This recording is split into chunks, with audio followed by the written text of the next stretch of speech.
Thank you, Speaker. My question is to the Premier. In my supplemental question yesterday, I asked this government if the people of Ontario should prepare for internment camps. Say what?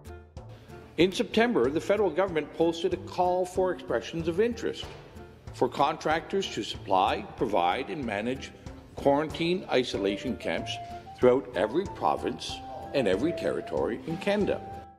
Oh, you got to be fucking kidding me. So no, this is not a dream. For the 75th anniversary of the end of World War II, Canada has decided to bring back concentration camps with the excuse of combating COVID-19 and future infections. I had heard of these plans before, but I dismissed them. I mean, just how insane do you have to be to think this would be a good idea? Well, Canadian politician insane apparently. What is on the screen right now is the request for proposal of the federal government of Canada to build internment camps in every single province, coast to coast, to quote-unquote house those who wish to isolate themselves. Problem of course, just like the gun ban, the Liberal government refuses to disclose any information about it, and coming from a guy who admires the Chinese dictatorship... There's a level of admiration I actually have for China, because their basic dictatorship is allowing them to actually turn their economy around on a dime and say we need to go green as fast as we need to start investing in solar. I mean, there is a flexibility that I know Stephen Harper must dream about, of having a dictatorship that he could do everything he wanted, that I find quite interesting. Just who can believe these camps will have anything voluntary about them? The main document of the RFP talks about lodging 1,600 travelers in hotels or other already built locations in Toronto, Montreal, Vancouver, etc. But if that was the case, then how come the government of Ontario cannot even answer the simplest question about where they should be built or how many they should be housing? These quarantine isolation camps, however, are not limited to people with COVID, but provide a wide latitude for many people to be detained. Surely this government is aware of the intentions to build these isolation camps from coast to coast. And my question to the Premier is, how many of these camps will be built? And how many people does this government expect to detain? Question. Government House Leader. Thank you, Mr. Speaker.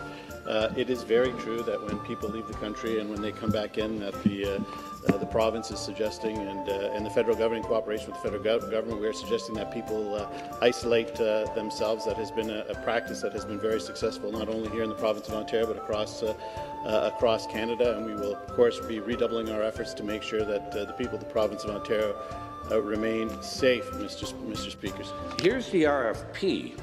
And in the RFP, it uses clear language to express that these camps can be used for a broad spectrum of people, not limited to travelers. Indeed, it doesn't even mention international travelers. It's just a broad latitude of people. And I'll send over the copy of the RFP after. So your government must be in negotiations and aware of these plans to potentially detain and isolate citizens and residents of our country and our province. So, Speaker, to the Premier, where will these camps be built?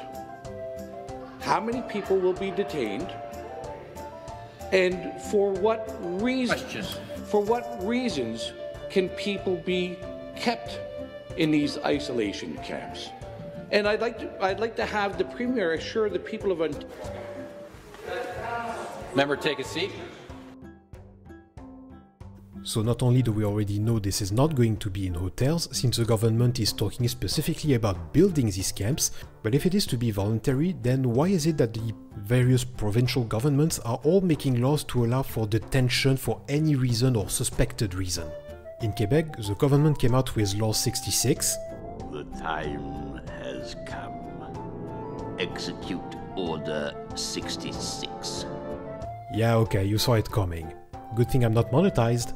But anyway, the Public Health Act is essentially allowing anyone to be detained and forced into any medical procedures the state wishes to inflict on someone in a medical facility, quote-unquote.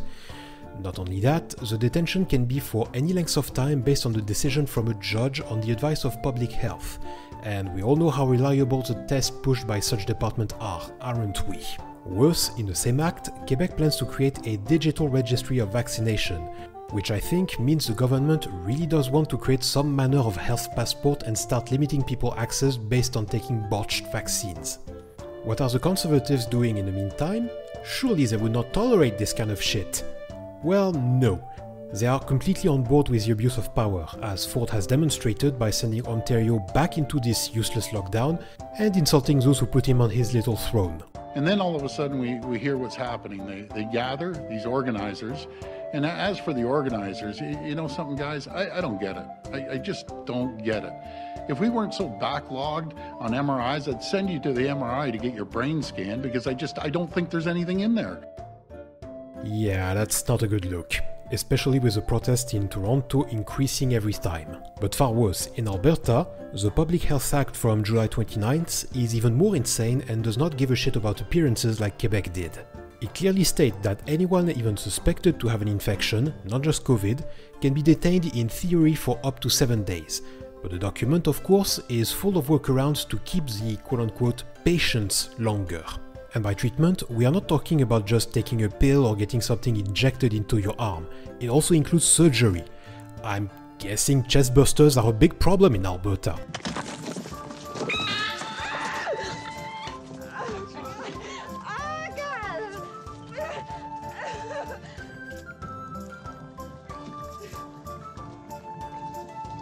And now that I think about it, that's another scene that could have been claimed by the mouse. But I think you can see my point. Not only is that thing guaranteed to be abused, but the government is clearly telling Canadians that they are not the owners of their own bodies. The government is your owner, and if it wants you to be subjected to anything, then you will be by force. And as far as I'm concerned, I'm not taking a botched vaccine for a benign virus I'm already immune against. It makes moving to the US even more urgent for me.